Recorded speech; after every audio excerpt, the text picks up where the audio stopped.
دلیر شریپوف صرف به خاطر آنکه مسلمان است رساله مقاله یا کتاب تألیف کرده است در آن از پیامبری که او پیرو همون پیامبر است آورده است طرفداری کرده است جنایتکار حسابیده می شود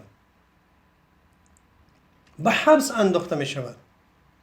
شما را به خدا قسم آخر این دلیر چه جنایتی صادر کرده است؟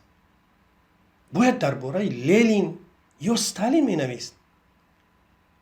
دلیر که اتئیست نیست، یک مسلمان است.